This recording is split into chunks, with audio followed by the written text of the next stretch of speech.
talking about an animation movie. We're discussing Song of the Sea by Tom Moore. And we were actually already talking about the movie and we just started the recording right now. But Mohammed, why don't you go ahead with your initial impressions and then we'll come back to the discussion we were having. Yeah. So this was my second animated movie in our club. So first impression, the movie was awesome. Though I didn't understand the philosophy and abstractness, but it had a visual beauty which captivated me. It was stunning. Every frame, it's like painting. Every frame you can just take a screenshot and you can hang it in your room. It was stunning. I have never seen such an animated movie until now. uh, Spider-Man, though it was also very good, uh, but this movie had something very different. The color combination, the contrast, everything was very visual. Means it's like you are studying a painting, to say. So I would say this was one of my best movies, and though I didn't understand everything in it, uh, but you don't have to always understand things to appreciate it. So that's it, my first impressions. Yes, the animated Spider-Man was also a really good movie. By the way, Mohammed, you were saying something about this feeling like mainstream movie. What? Yeah, Yeah. yeah, because I saw the rating first. Usually art house movies aren't given such a high rating. If it is given, then most people have seen it. If most people have seen it, then it should be mainstream movie. That was what my logic said me. But still I am waiting to hear from Vivek that why it's still a art house movie and what factors made him to choose this movie for our club. Okay, Vishal, and then Aroonav, and then I'll go. Uh, uh, I'm a big fan of Tom Moore. That's a cartoon saloon. That's I think that's the production of. Big fan, Cartoon Saloon. you know. Uh, Cartoon Saloon. a big fan of. I've been a big fan since I saw Secret of Kells. Uh, the only reason I've not seen Wolf Walkers is I was hoping to catch it on the big screen. That was the only reason. Uh, Major fan of Tom Moore. Love the film. Uh, I totally agree with Mohammed that every frame is a painting. It's not only good to look at, but every frame is designed with purpose, which ideally happens with a good film too. And this is a good point that Mohammed brought up. Why is it an art house film? I think probably we'll get into that discussion soon. So very well made, lovely film. I was glad to go back to that film when Vivek said that okay, we'll have this for this weekend. So lovely, just a stunning piece of animation. Yeah, yeah, similar impressions. Lovely little film. The first thing that strikes out is the quality of the animation, right? I mean, in a world of gimmicky 3D animation, the carefully hand-drawn 2D drawings is fantastic. And I don't have much experience with animated films. I don't really watch them much, but yeah, this was a nice change. So apart from the big names in animation, I don't really have much idea about the technicalities and all of the things involved. Had you So seen this movie earlier, or is this your first introduction? first time, yeah, I've never Okay. even heard about Tom Moore. Okay. My animation knowledge is limited up to your Studio Ghibli and your Silva Shome, all of those people. That's it. So Maybe we should feature more animation movies because even Mohammed seemed to enjoy the two films that we featured so far. yeah, so that's the main thing. The quality of the animation. There's a very wispy quality attached to it, right? And the color palette, also the pastel color palette, which is being used here. Very, the in the foreground, the drawings of the characters involved, those are very minimalist. Very clean lines are involved here, whereas you see very expressionistic use of watercolor sort of things in the background. which is a very nice juxtaposition. And also, at times I saw, I mean, I felt like the edges of the frame were kind of disintegrating, which is also a very nice detail. And couple of influences are pretty evident, right?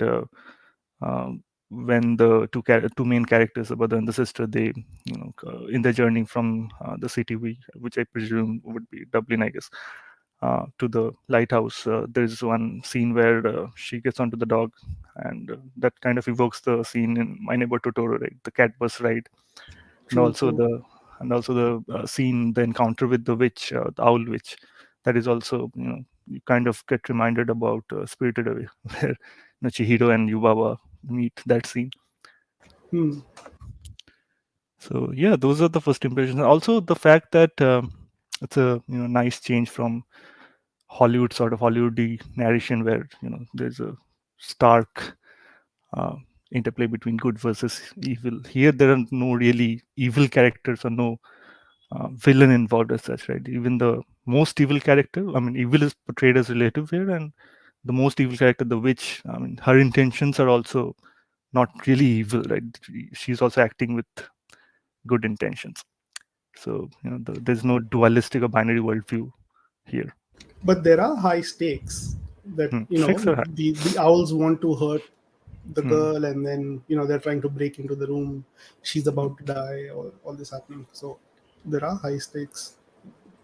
But yeah, you're right. It doesn't have a black and white villain. Yeah, that's pretty much it. Yeah, I remember watching this when it came out, uh, because I'd seen Secret of the Kells, and then was fond of it, and this one I enjoyed more than Secret of Kells, contrary to popular opinion. Most people tend to prefer that one, but even though this movie is a little more children friendly, I still thought there's a lot of material packed in it for anyone who wants to dig. And visually speaking, this is made on less than 10% of a budget of a big Pixar or DreamWorks movie. No, 5%, not even 10%. So budget was, I think, 6 million, and usually a standard DreamWorks or Pixar movie is between 100 to 150 million dollars. Yeah, it's a fraction of a budget. Yeah, visually it does a lot of things, right? It doesn't obey a lot of the traditional rules of art, for example, that there's perspective, color theory, this and that, and it breaks a lot of those things. Because they had a budget limitation, they creatively worked around it to find a style that is cheaper to produce and still unique to look at. One of the key inspirations of this director is this film called Thief and the Cobbler, which I've mentioned in the notebook that I've shared. And that movie also does something similar, but that movie does it on a very grand scale. That means that when it breaks perspective, it is using some really advanced camera moves which are not possible in 2D. Here that's not the case. They've just um, redesigned a lot of things. For example, when these guys are at the seaside, you can see a lot of depth in the image, but when they're in the city, everything is flat, and there's no depth anymore, and there's the color palette has been reduced down to very muted colors. So so yeah, visually they're doing a lot of things to subconsciously play with you while you're watching the film. Yeah, I enjoyed the movie, but I will say that after watching it after 8 years, I thought it was better the first time around. Sometimes when I rewatch a movie, it's like a whole new movie together altogether. But this one, I think I enjoyed much more than back then, and my second viewing wasn't as great as I hoped it would be. So how was this originally, received in the animated film world? I know that it received the Oscar nomination and all that, but in the world of animation, how was it received? Okay, so these guys, Tom Moore and his friend, had a very small studio in Ireland, and they were doing commercials, basically out of home. And then they decided to make a film, and it took them a very long time to make the film. Funding uh, picked up from multiple producers, multiple countries, co-production grants, all everything, every trick in the book they had to use to complete that film. And when it was touring the festival circuit, someone at Annecy, I think, referred them to Pixar. So these guys came down to California, did a screening of Secret of the Kells, and the team at Pixar loved it so much they arranged for, I think, a press screening after that for critics. My memory is not very fresh, so I may be wrong on some details.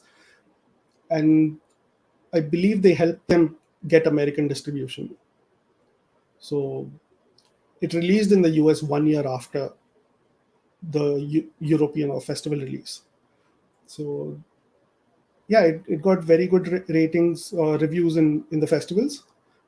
But after the American release, Secret of Kells, the first movie this director made, was nominated for Oscars. And that opened a lot of doors in the industry for them. So while making this movie, they were in touch with some of the story team of Pixar, So they had a lot of back and forth in terms of feedback and all that. So this time around, I guess releasing it was much more easier for them because last movie was an Oscar nominated film, so it's much easier to get distribution after that. And in the community, it was already even Secret of the Kells, it was a big deal before it released in the animation community. Same for this film, that everybody already knew about it and anxiously waiting for it to come out and so on. So yeah, it's very well loved in the animation community. Can easily say that. And do they always work with these Irish folk tales in all their works, or is there something specific to this film? The studio, no, not necessarily. So they have few other films which are not based on Irish folktales, where they were just a production company for the story. They did Breadwinner with the director of Lion King. Just a second. Breadwinner is the co-director of Secret of Kells and Song of the Sea. Nora Tooney. It's her. Roger Allers was not in. And so basically, what they're all three feature films by Tom Moore. They're based on Irish folktales. It's called the Irish trilogy or Irish folktale trilogy. I don't remember, but it's sort of an unofficial trilogy. But I mean, as a studio, I'm sure they work on. Yeah, they have TV series, animation TV series for children, and then they do TV commercials, but they don't always work on Irish folktales. But like Vishal said, they always had this trilogy concept in mind, that they would have three disconnected stories based on Irish mythology. Okay. And third one came out, I think, last year, Wolf Walkers, Okay. which I'm yet to see. So me and Mohammed were talking about what is and is not real in this film. Do you guys have any opinions on this? That Before that, I think that's the ultimate question. Before that, I have one more question. Should I? Yeah, sure. So the thing is, I didn't understand, that glass jar. Whenever we are sad and they are, catching something, observing our sorrow and putting into the, jar. I didn't understand what is happening there. You guys can help me. I don't know. This film is about mental health. So that is a metaphoric way of. So as Aroonav rightly pointed out, the Maka was also her intentions are not wrong. What she's trying to say, She's obviously an interpretation of the mom's character, not the Selkie mom, Grandmother. grandma. So she's an interpretation of her character, right, in the folk world. So she does not. What she's trying to do is she's it's this image of bottling up your emotions. So when it is tough for you to handle it, you suppress your feelings. You suppress your sadness. So that is the easiest way I can explain it to you. So this film is about mental health, and then when you look at it from that point of view, you will get that connection. Yeah, there is a phrase called bottling your feelings. That means you don't express yourself completely, and you don't acknowledge the things which are going on with you, and you compartmentalize them, or bottle them up, and uh, think that you'll address them later. And it's yeah, it's uh, that's what a lot of people do, and it's not healthy, and it always come back to bite you. So they visualize that metaphor into glass jars, and when she's angry, she puts it in a bottle and keeps it away. When she's sad, she puts it in a bottle and keeps it away. And that's why when all these emotions are free, you look at She has a breakdown. yes, the emotions. It's like a catharsis for her, for this villainous character. These emotions come back to her, and now she has to see. So this one of the themes in this film is about mental health. Is you are incomplete without your sadness. So you it cannot be all happiness, and if you cannot just take away the sadness, it is part of the human experience. And the Maka, what she's trying to do is she's trying to put away all the sadness because it is unpleasant. Everyone is actually trying to figure out, like even the father is trying to figure out what to do with his sadness. So bottling up of your emotions, suppressing your sadness, so in Gaelic, uh, if I'm not wrong, what is the mother's name? Brona or Brona? I think that means Something sadness. like that. Yes. That means sadness. So that's the link. That is your link to the film. You're incomplete with your sadness, and you are trying to. You are actually trying to. On the surface, you are trying to. These characters are trying to figure out how to tackle this loss of. Tackle is not the right word. I'm not getting the right word. To tackle this loss of this person from their lives, and she symbolizes something. And when you do a deep dive, it is about these emotions, right? We are made up of different emotions. It's not only one emotion. So this bottling up is as Vivek rightly said, it's a visualizing of it's a visualization of this aspect. Oh, yeah, I think that makes sense. And breaking the jars, that bottle means that uh, you have to be complete human. To be a complete human, you have to, sorrow, happiness. You have to experience all the things. So breaking the jar is a metaphor for telling that okay, we shouldn't, bottle up our emotion, but release it. The process is painful, but it is much needed. Yeah, she finally begins to have compassion and feeling and acceptance and all these things. Uh, Okay, then sadness and sorrow is something which makes us compassionate in this world. Without them, we never be compassionate. is that true? I don't know. I've never thought about this.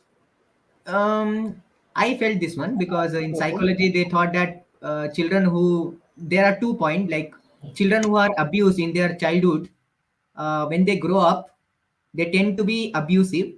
On other hand, study also says that person who have suffered a lot, they tend to they try to make a better, they become a better adults. Like they know the pain, so they make sure that they don't give that same experience to any other people. So there are two things, but I'm not sure.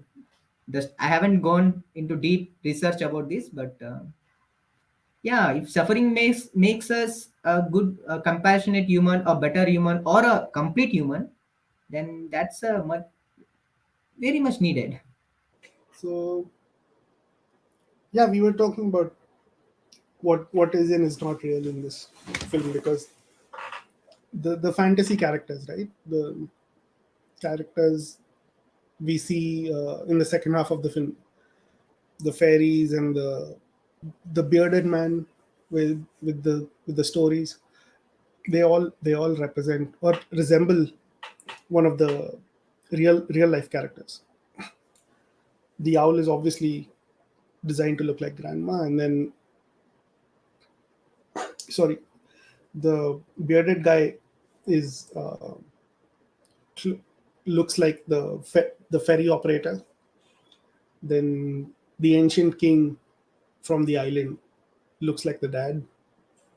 So how much of that was real, or how much of that was the kids reliving the stories that the mother has written down in the storybooks? Mohammed was saying it is a dream, right?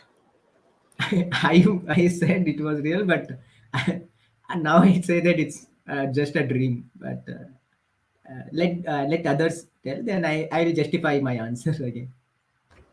Okay. Do you have a take, Arunav or Vishal? I feel that the children are dealing with whatever is happening in their lives through the stories which have been passed on by their mother, right? So Hmm. that's why the resemblance and all of Hmm. that.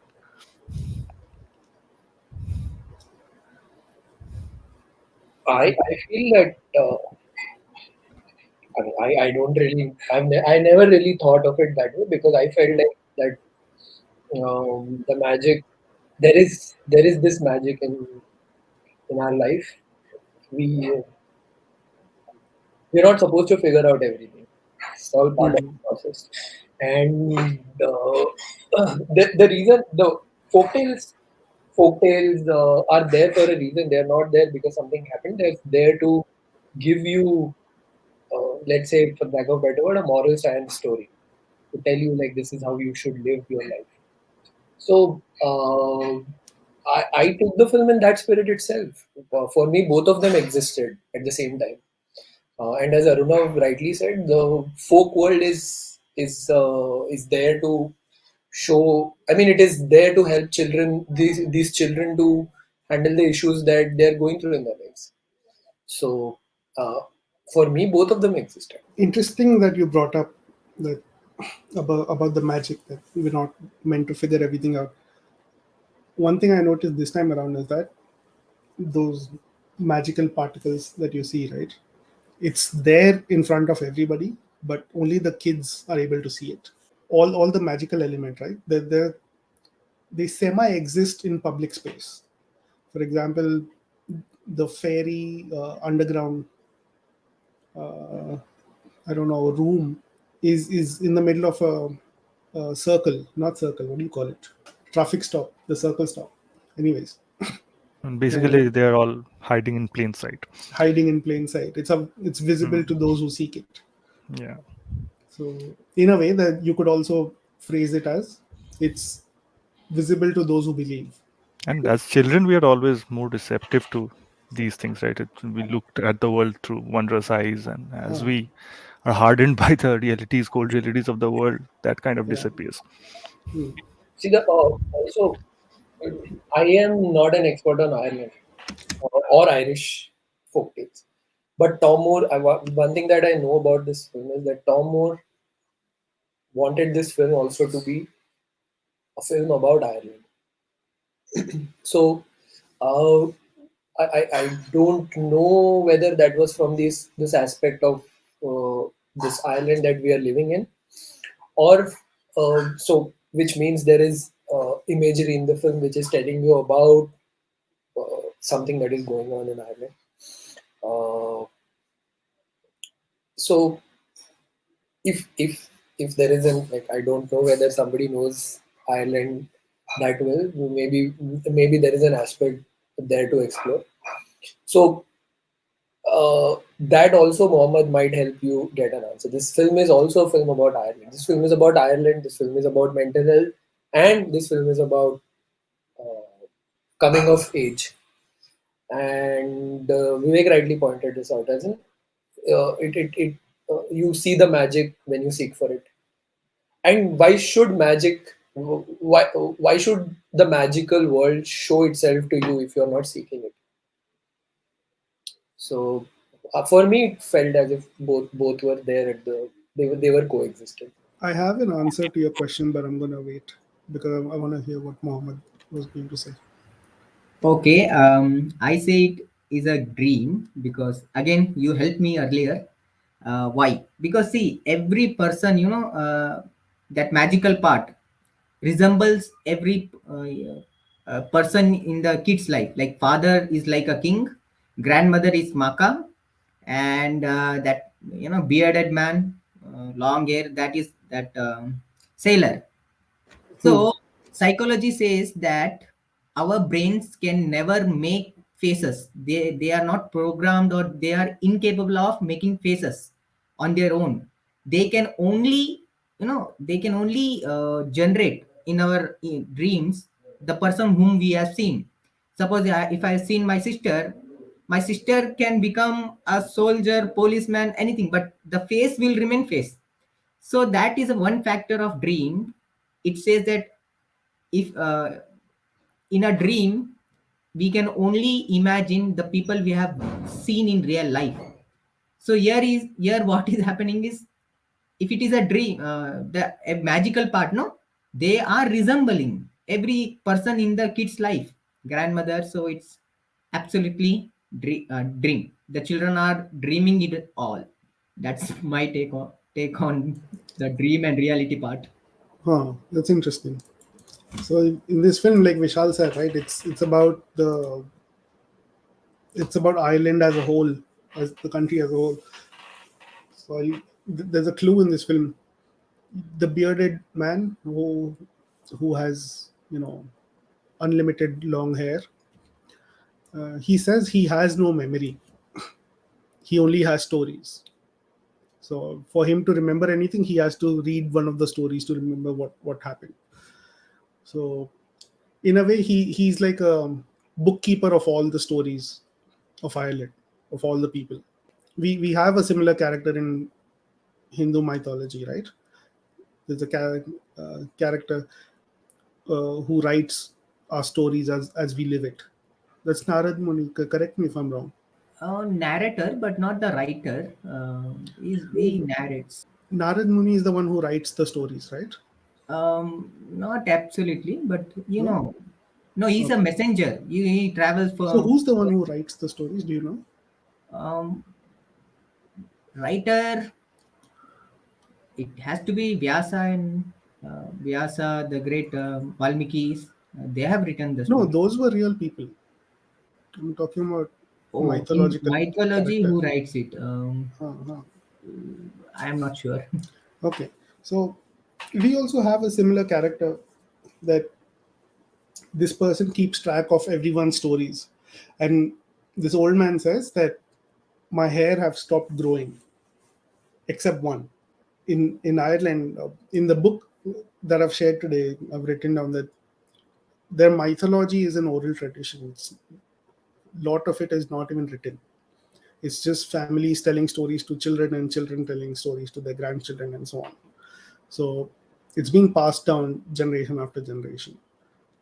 But if you stop believing in those stories, or if you stop passing on these stories, they stop existing.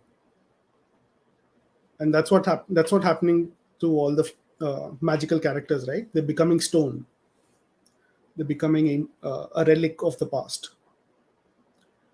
And to bring them back to life, she has to sing the song. That means tell the story again. So that is also going on in the film. And the only one hair of the old man which is growing, which is the little girl. because she really believes and she really wants to, play the shell and sing the song, but she's not able to because she doesn't have the coat. This film is also about believing in mythology or passing on the tradition of mythology. And the characters that you see, right? Uh, the owl and the old man and the father, who all look similar to the magical characters. They are supposed to be archetypes, not supposed to be a direct translation of these people. Meaning that someone like this will continue to exist generation after generation. All of us will die, but this type of person will always exist. So the reason the old man looks like the ferry operator, because you see, the ferry operator is the only one in the village who meets a lot of people and has to spend a lot of time with them during the 1 or 2 hour ferry ride. So he's heard a lot of stories and he tells a lot of stories, and so he's become a story keeper or storyteller of the village. And I guess the owl parable is quite obvious. All of us know why the owl looks like that. And yeah, the king also, right? He's a big strong guy, but his ultimate weakness is sadness. And if he can't feel that, he's not alive anymore. Yeah, that not being alive anymore or turning into stone is, in the king's case, he's basically depressed. So yeah, this film has a lot of things going on. And the mythological aspect, some of that I've written in the notebook, so you guys can read about that. But I got a question here. Suppose yes. you guys said that bottling up the sorrow or sadness is what is happening. But the three people, no, they were singing. Then this owl comes and they capture them some sort of. But they didn't have any sorrow. But what happened actually there? They turned into stone, right? Um, I didn't feel that they were sad or anything. No, bottling up your emotions, not just sadness. So in the case of the owl, she does it for herself. That, oh, I don't want to feel angry anymore. I don't want to feel sad anymore, and she'll make a bottle of that feeling and keep it away. But in the story, she's also shown as a villain. That uh, if the owl sees you, it will capture all your emotions, or it'll capture your soul, and then you will turn into stone. Because without emotions, our life is, we basically don't have a life in a way. That's what the story suggests. And also, generally, it's the elders, supposedly more experienced people, who conditioning comes from them, right?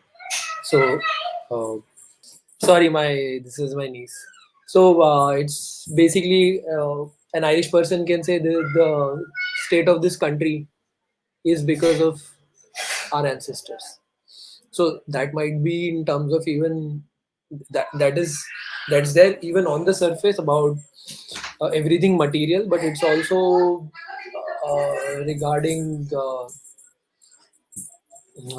spirituality, um, generally about how you react to things, which is what this film is about, right? Like, we bottle up our emotions. Having your grandmother as the villainous character, not a black character, but a villainous character, that's also, that sort of symbolism comes from there.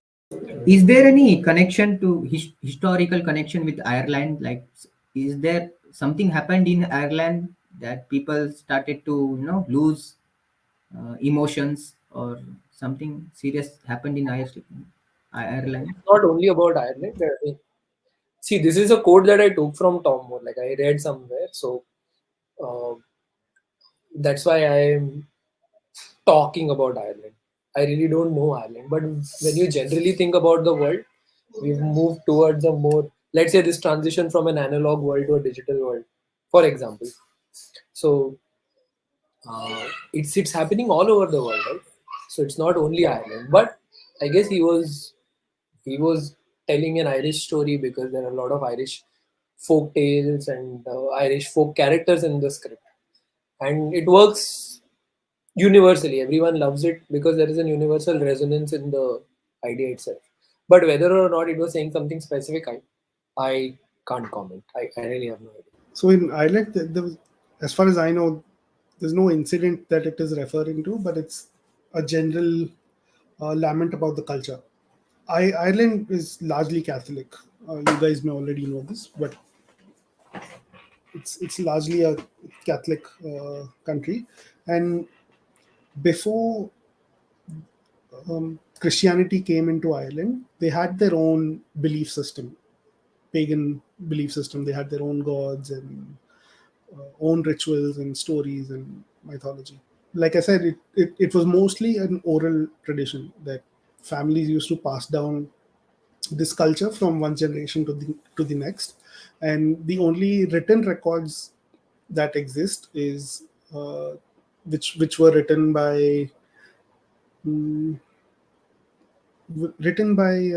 I forgot who, but like someone in the royal staff, right? One of the king's assistants used to, some of the kings and some of their assistants, some of the court staff used to write down these stories. So that's the only written record that exists. And once Christianity came in, Christianity has its own belief system, culture, and all of that.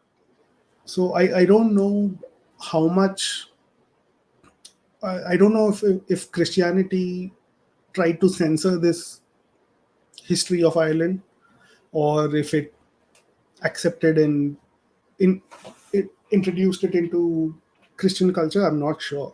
That I will need to read and find out. But now there is a healthy balance that people acknowledge.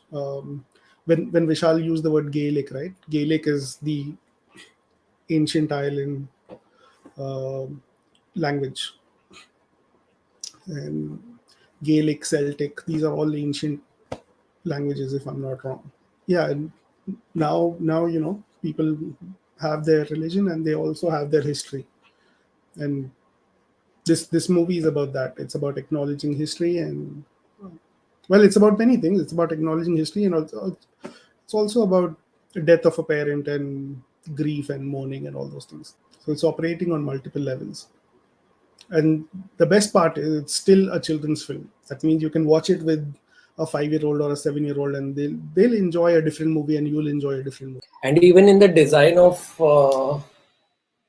there are pagan influences in the design itself. I'm not an expert, but I have heard him mention about influence of paganism in the design itself. Because he said, as Vivek pointed out, Catholicism versus paganism. He did say that he was trying to invoke all these influences in the design of it, at least the holy places. Okay, let me share you with you because I have read this book, The Milkman. It is written by a Irish, and she won a Booker Prize for this. In this, no, it has explained about political struggle in Ireland. What the novel? It's a fiction, but to highlight the point that they were politically suppressed, means you are not supposed to tell your share your secrets or anything with others. It was like political dominance. It has happened everywhere, but particularly in this novel, because just I now checked, I remembered because I loved the book. In that, they say that if you are unhappy or whatever is happening, you have to be very quiet. But gossips will be going on, which have no authenticity. So I think, yeah, something might have happened in Ireland, political dominance, etc. But yeah, there. I'm curious to go deep into it. What really happened politically and on that region? Politically, they also had a freedom struggle against the British. But So the novel says no. It's not. It was not just against somebody, but it was internally also. yeah, so Ireland is divided into two parts: Northern Ireland and Southern Ireland. So when you say Ireland, you're talking about Southern Ireland. Northern Ireland is a part of United Kingdom. It's not, yeah, they have the same culture, same everything, but Northern Ireland, you need a different visa to go to Ireland. You can't go on an Irish visa to Northern Ireland. You need, if you have a UK visa, then you can go to Northern Ireland. But on a UK visa, uh, some passports are allowed to go to Southern Ireland, not all passports. But that's a different story. But yeah, Ireland is divided into two parts, and even though it used to be one country, the British divided it in, made a partition and have two regions, two separate regions now. Is that what you were referring to, Mohammed, in, from the Um, book? yeah, the book speaks about suppression, so I'm not sure if it is between the Ireland north and south, but yeah, uh, there is something. Oh yeah, we were talking about the sea. Me and Mohammed were talking about that. That in ancient Irish mythology, when they refer to the other side of the sea, it's basically supposed to be heaven for all intents and purposes.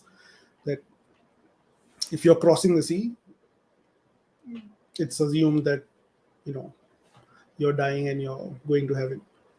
I guess this comes from an era where, like I said, it's pre-writing technology. So this is, you know, maybe they didn't even have access to large ships, or they had no idea what exists beyond the sea.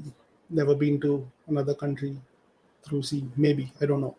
Yeah, that concept is introduced here, and the same is also seen in Lord of the Rings, right?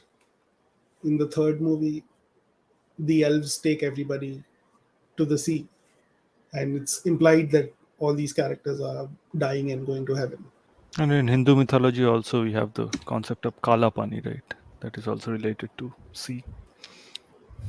What exactly is that concept? Could you elaborate? So Kala Pani, I mean, literally it means black water, right? So uh, it basically states that once you cross the seas into foreign land, you essentially are impure.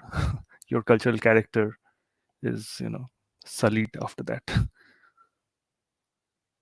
So it was, portrayed in very bad light. Even, at least in Bengal, right? Before the Bengal Renaissance happened, where when we as a race never really traveled anywhere. Uh, this was a real big taboo, crossing the seas to go to a foreign land. Yeah, I guess since you don't have methods of communication, you never know if this person is lost at sea or has passed away.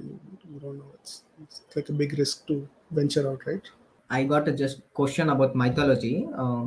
How how much it is allowed to use our mythological stories from Hinduism, other religion, and interpreting it in our own way. And sometimes we may change. Characters are there in our mythology, and we may take them and change them and portray them. And is it allowed? Uh, though if it is allowed also, I don't think doing that is good, because I don't know, but what do you guys think, like because we want to write a story, and to do that we can take borrow the characters from our mythology, so that people will be able to connect with those character much, because they have no they have been hearing about those names, those people. So is it good to use those character to convey our story? If yes, then what factors should be taken care? What precautions should be kept in our minds? In an ideal world, everything is allowed. Creative license, which you're talking about. Right now, it's a controversial topic. So, our society as of today may or may not accept it. We don't know. But throughout the ages, the truth is nobody knows what the first print of, or the first copy of Ramayana, Mahabharata, or any of these stories, or even these Irish stories, were like. Because every time the story is passed down, it has been modified or it has been updated in some ways.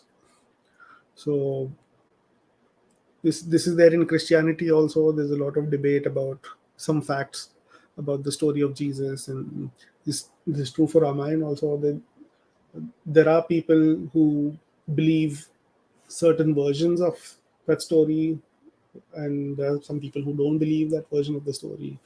So that is happening because people are updating the stories as they share it with each other. And by the time it got written down, it was probably a few hundred years since then. But does anyone remember which year it was written in? I'll have to look it up. But still, because Hmm. I haven't, haven't created that character, then how can I, convey my story through that character? Well, I'm sorry, I didn't understand the question. Means since I haven't invented or created a character, Hmm.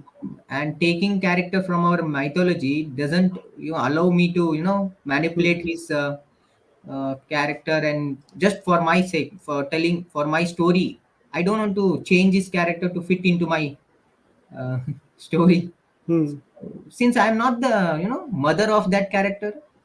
uh, Yeah. so it shouldn't be allowed. That is what I feel. But But what is the original mythology, version? yeah, mythology does not have any designated author, right? It's a reflection of our collective unconscious, according to Carl Jung, right? If you know about him, he's a uh, very influential um, psychoanalyst. I wouldn't psychoanalyst. I mean, post-Freudian psychoanalysis was very much influenced by him. So he has this theory on myths, right? So if you look him up, that is how he explains myths. Jung and Freud were contemporaries, right? Yeah, just after Freud. No, but they were like active at the same time, if I'm not wrong. They were active, but Freud was very much popular when, I mean, before Jung came into the mainstream. Hmm. He's still popular, Yeah. unfortunately. Yeah, I was just saying that, there is no strictly delineated authorship involved in mythology, right? So I don't see any problem in taking up those stories and molding it according to your needs. Yeah, even in our Karnataka, because in suppose Ramayana, in one story, Ravana is the villain and Rama is the hero. But in Karnataka, there is one author, I don't remember. But in that, Ramayana is the hero. They have shown him that he was very religious person, very good person. That is what they have shown it. And the author is not contemporary; it's very old, around 200, back. And that those were accepted, those were appreciated. So I was just thinking that if a character in a mythology has been depicted as a good one, am I allowed to make it bad now? If I I'm don't not wrong, Ravan is supposed to be an intellectual, right? Yeah, He's yeah, yeah. supposed to He be was a very Vedantic scholar, very learned man, and his downfall was his arrogance. That he believed, since he has all the knowledge in the world, that he's righteous from his knowledge. In a way, you could also see it, this battle being culture versus knowledge, or culture versus intellect. And it's him literally having 10 heads is signifying that this he has the knowledge of 10 people combined. There's many interpretations of these stories. Like, you can read them any which way.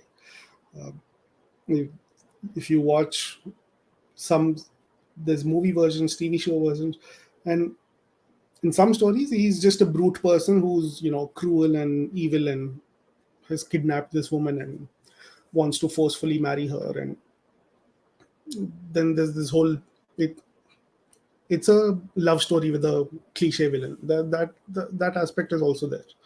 So So yeah. in the Valmiki version of Ramayana, right? I mean, Ravan is portrayed as this, very evil character, drunk on power, sort of a king, and all that. But there is actually a Tamil version called Ramavatanam, right? It was written by Kamban, where Ravan is, portrayed as a very very erudite scholar, a musician, basically a polymath, someone who has knowledge in multiple areas. And Ram actually pales in comparison to him in that particular uh, depiction or narration of the same story. Yeah, so in an ideal world, adapting or interpreting the stories into a new form should be fine, but we live in volatile times, so I don't know if the audience will approve of that or not. And one more thing, because as a kid I was allowed to watch Ramayana and Mahabharata by Ramanand Sagar Hmm. show. So Yeah. it was like near to the actual text what Valmiki has written, and Vyasa Mahabharata. So Is it it? was very authentic. Very less facts were little bit changed to suit the screens. But what's happening now is, they completely change the storyline, and when young teenagers, and when they start to question about this mythology, and actually they lose faith in our real essence is being corrupted or diluted by modern storytellers. Because somewhere we have to because first impression are the usually the strongest impression. And as a teenager, many people don't take care that, okay, if Ramayana has to be given, then should be first Valmiki. And here also the question may come that, okay, who said that Valmiki is most authentic? Then that's debatable, but No, I only. didn't say Mhm. who says this version is authentic. I'm saying, can we even find the original book, the original text? As far as I know, we can only find copies which were written several hundred years after the original. Yeah, We but can't find the actual original book. yeah, but for now we have to rely on our seniors, the people who usually religious people, and according to means gurus, what we call. And they believe that, okay, you follow Rama Valmiki, stick to it to really get the essence of the story, what they are trying to convey. So somewhere there is some authenticity behind Valmiki Ramayana. But if this continues ongoing, means if they are adapted usually mythology, I think our teenagers or coming generation will definitely lose or discard this mythology. That is my opinion. So this film is talking about a similar issue, right? That a lot of the Irish culture and mythological heritage is being lost because it's not passed down, or people um, don't share these stories anymore, or they don't believe these stories anymore, and that's the whole concept about bringing all the stone fairies back to life and all that. Wanted to talk about the grief aspect in this film, because the kids lose a mother at a very young age, and the husband loses a wife, and they're all struggling to figure out the way forward. There was a surprising thing to see in a children's film. I mean, yeah, yeah, it's common knowledge that most Disney characters don't have a mom, right? But here, the grief is one of the central stories. Was that surprising to you guys? See that being portrayed in film, and Actually, it was more surprising in which was the movie, yeah? Inside Out, compared to this one. It was not surprising as such because again, it's it's a commercial film, but it's because it's an independent film. You could get away with doing a lot of things. Not that this film portraying mental health was any sort of cop out, but for example, Inside Out was. It's a visual representation of literally a visual representation of the mental health aspect of the lead character. But here it was very nicely layered. I mean, even Inside Out was terrific. But this I enjoyed the layering in this film also. It was not surprising. I enjoyed it. Yeah, same, because it might be because I have seen Inside Out earlier, and that was also as Vivek, Vishal said. So there was nothing, but now you are asking this question. It makes sense that if it's a kids movie, your sorrow or grief is much more serious than what we see in Inside Out. There we see only the kid is unhappy most of the, but here even father is unhappy. Even the father is a central because usually daily life children don't see father mother being very sad, but showing a sad father on the big screen to a kid, it's little bit questionable that why they are doing it, why they are showing a father as a sad person, and why mother is leaving them at the beginning, and for showing this one to also kid is very it may be overwhelming to them that mother is leaving, and that's not something should be shown to kid because mother father they are central figure in their life, and they shouldn't feel that okay father and mother also will leave us or they'll be unhappy. So student children especially shouldn't be shown or exposed to this grief at this young age. So it is implied that the mother died during childbirth, right? I mean, we talked about it before the call began, that she is a creature of the sea, and she thought that she could fix her pain by going back to the sea, by going home, but in that process she died. The child survived and she died. That is the implication in the beginning. And to be fair, it's not uncommon to see death represented in animation films. Usually the villain dies in all animation films, and Lion King especially is about death of a parent. So that's there. Bambi, again, same concept, the death of a mother, it's there. But you watch those movies, they have a very, how do I say, they're very cold feet about approaching the topic. As soon as the death happens, the very next scene will be a very happy or full of excitement and color and funny characters. In Bambi, they do that with Thumper and I forgot the squirrel skunk's name, Flower. Right? They all grow into teenagers, and uh, they have some funny scenes after the death. Same thing in Lion King. As soon as the father dies, the next scene is Timon and Pumbaa, Hakuna Matata. I don't know if it's the producers being anxious about portraying these things in a children's film, or if it's a creative decision for them to not spend too much time there.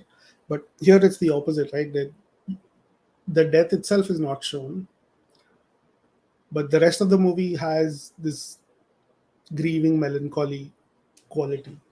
Even when you meet the funny fairies and all that, it's still uh, holding on to the weight of what is happening. And the first time I saw it, I was wondering, why are they showing all these animals in the background? Sometimes you see fox, sometimes you see a raccoon, and they're always with little babies. So I was thinking, what could be the meaning? But this time around, it seems like wherever he goes, he sees images of parent-child relationship. So the children are constantly reminded of their mother, even when there is there's no reason for them to remember. It's like the grief never leaves them, even though they have left home and they've left the city. Uh, the images of or representations of motherhood always pop up to remind them what they're missing. Yeah, this is the unusual part about this film, that it spends time on grief, not on death.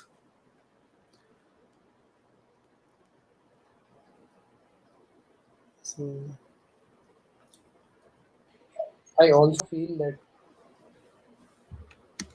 it is not a children's film. oh, it is a children's film. You can watch it with kids, but they'll see it as a brother sister movie. They won't see all the things we're talking about. No, I agree to that. Okay, you can watch it with a kid, with a grown up, and you still enjoy the film. That's the beauty of the film.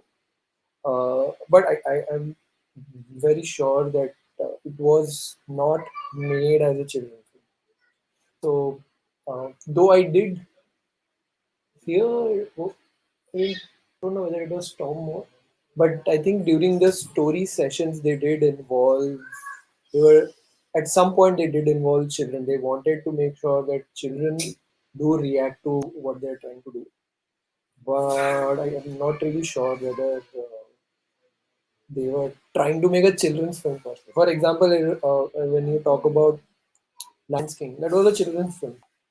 So uh, everyone, even a grown up, has enjoyed that film, but it was a children's film. I don't think, uh, at least that's my opinion. I don't think that Song of the Sea was meant to be a children's. It's a story about kids coming of age uh, of this character, but I don't think I never saw it as a. The film was released to general audiences. It wasn't, advertised as PG-13 or I mean, obviously R rating is out of the question, but even PG-13, because movies with serious themes do end up in that category, even though there is nothing violent and there's nothing offensive in the film.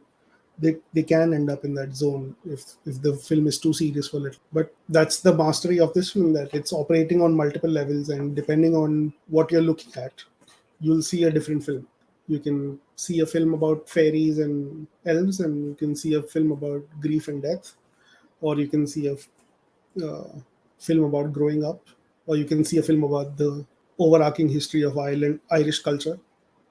It's all there packaged in the same box. I do remember either hearing or reading they did have test screenings with children, like you said, and yeah, so I'm sure they're aware of where to stop pushing the limit, because clearly not everything can be packaged in a children's film. It's simply not possible. Are Yeah, there yeah. any else that Last question that we were to is it discuss? a art house film?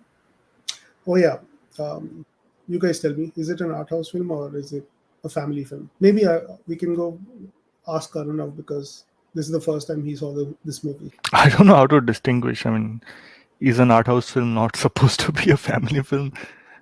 No, I mean, family film as in So aimed exactly, at general audiences, and that is also my. they can what do you call it? Obviously there's no such thing that art house cannot be for general audiences. Does this fulfill the criteria that you expect from an art house film?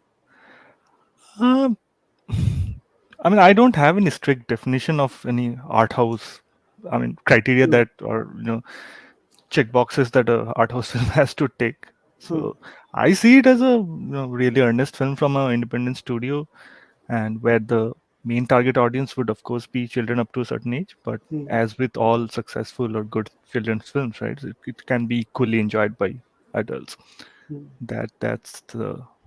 That's about it. Hmm. I think what happens is we consider independent films as art house films. I think we should have a clear definition. For example, when you look at films which come at Sundance, I find them actually I don't really find them very cinematic, very artistic. They are Yes. good independent films. Sundance as Sundance in is its own category. completely, yeah, My yeah, correct. It's the they American feel indie. Everyone's outside trying to be the Little Miss Sunshine. so now then the other question is, do commercial films do they not have artistic merit? So that is the question. Clearly, Song of the Sea has artistic merit, but was it supposed to be, like, if you think of art house films as being this esoteric kind of cinema, then it clearly was not. But is it a piece of cinema which has artistic quality to it? There definitely is. So in my book, it depends upon, for example, Indian art house cinema. Like, it's mostly independent films. I rarely watch Indian independent films and find them to be really highly artistic. That's my personal opinion. People might have different opinion to mine, but that's my opinion. So the question is, I think, for everyone to define what is art house for themselves. And if art house means films which only have artistic quality and they are not, let's for the, I think, lack of a better word, they're not pandering to the general audience, then then we can argue whether Song of the Sea meets that criteria. But in my book, it's an artistic film. There is no doubt about it. So yeah, that fits my definition. I have one, one criteria to say that this is an art house movie. That is budget. If it is made with less budget, then it should be an art house film. I'm not sure about That that is what actually. I'm saying, Mohammed. Just because a film is commercial doesn't mean that it does not have artistic merit. There are enough films which are made on a very big budget and they have a lot of artistic value to them. So, Or anyway, even art house films. There are many art house films also which have been made with huge budgets, right? exactly, exactly, and that's Let's say Kurosawa's Ran, right? It's supposed such a to be artistic, but We then saw Ivan the Terrible 2 weeks ago, right? audience. sorry. We saw Ivan the Terrible 2 weeks ago. That was a mega Ah, budget film. of course, yeah. There's so many examples like that. Okay, now the big question is, what is art house? Though we have been It's not a discussing question. it. It's not a question, Mohammed. It's just a market. It's just a way to market films. When you make a film, you're not looking at it as art house, or when you're creating cinema, you're not looking at it as art house or commercial. There is something you want to say. You find the best way to say it. That's all. Before joining this parallel cinema club, one somewhere watched the university video that if a movie really connects with the reality, or it depicts, speaks very authentic about reality, then it should be a parallel movie cinema. Whereas, yeah, that is one definition I felt. Yeah, if it is near to the reality of our day-to-day life, sorrow, grief, But then that's a very narrow definition. That works in the Indian context because our parallel cinema has always dealt with social realism with our, Mhm. Nihalanis and our Benegals and all those people, all the NFTC crowd. But that doesn't really work as a whole in art house. then why do they segregate this art house movie, mainstream movie, but still we categorize them into different, movie categories? See, one way of thinking about this would be that something which is categorized or labeled as art house by the makers themselves, they probably presume that this would interest a very narrow subset of the audience available, total set of audience available. So that's one way of thinking about it, maybe. So that's why we call some films as festival films, right? Most art house films are festival films. So there is a presumption involved that there is a festival crowd who would be interested in this film, not as much the crowd outside who are going into your normal theaters every day to watch film. Okay, it has So, to appease Mohammed, the intellectuals. in the beginning, you were saying that you have a feeling that this film is considered mainstream, but now after discussing the film for a little more than an hour, uh, do you think it can be considered an art house film, or would you still think it's a mainstream film? It's a art house movie because this offers many perspective. It speaks many stories, not just one. But whereas mainstream movies, they have only one story and it's simple. But I'm not saying all movie, but yeah, I can label this movie as a art house because it offers lot than a normal mainstream movie. So this categorization of art house versus mainstream, right? It's really quite simple. The whole thing started around, I think, the 60s, if I'm not wrong. And the way a film is decided whether it's art house or not is is a matter of distribution. Depending on where this movie was played, it is categorized in A or B.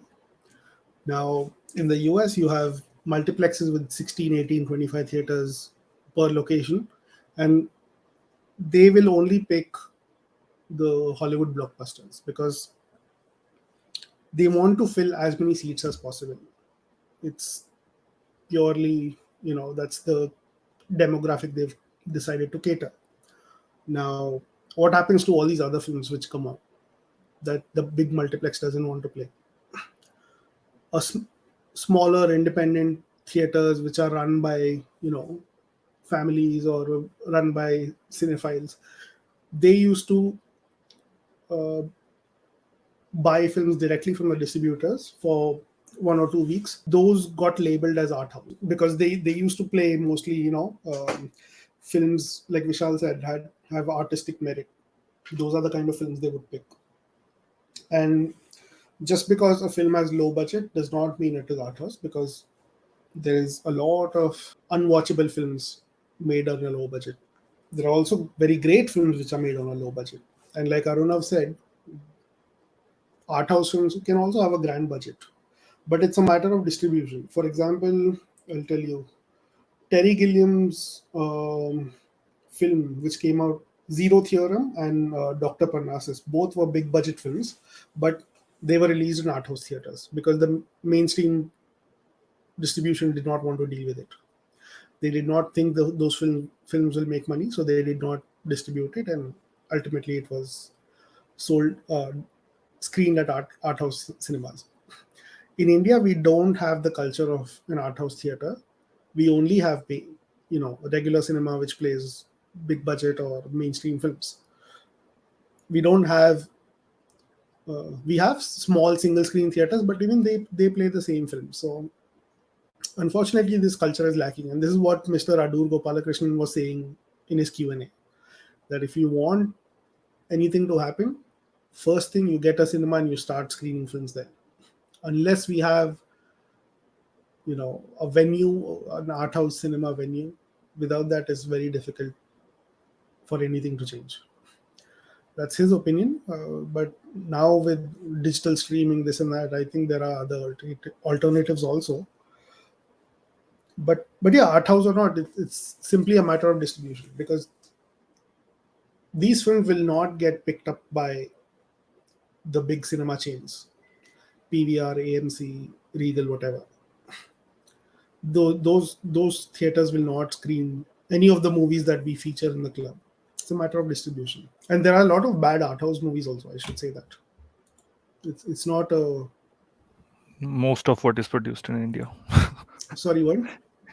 Most of what is produced in the name of art house in India, actually. No, man. Even in the festival, 70% of the movie is like Yeah, difficult to sit through. absolutely. Everywhere. I was making a More joke so in with, India, actually, because in India, the so-called art house parallel filmmakers, they take themselves way too seriously. I was joking at the festival with someone I met, that if I see one more character waking up and taking a cold shower, I'm going to tear my festival apart and go home. Because these filmmakers, they don't know what to do with their characters, so they start in the most generic, boring way possible. Character wakes up, takes a shower. Yeah. Or showing a female character at her absolute worst, right? Similar depictions in alcoholism. Yeah, drug addiction. Shabby apartment. Yeah. So yeah, I think that about does it. Should we wrap up? Yeah. Yeah. Okay, so if you've been listening so far, thank you for listening, and we'll see you next week.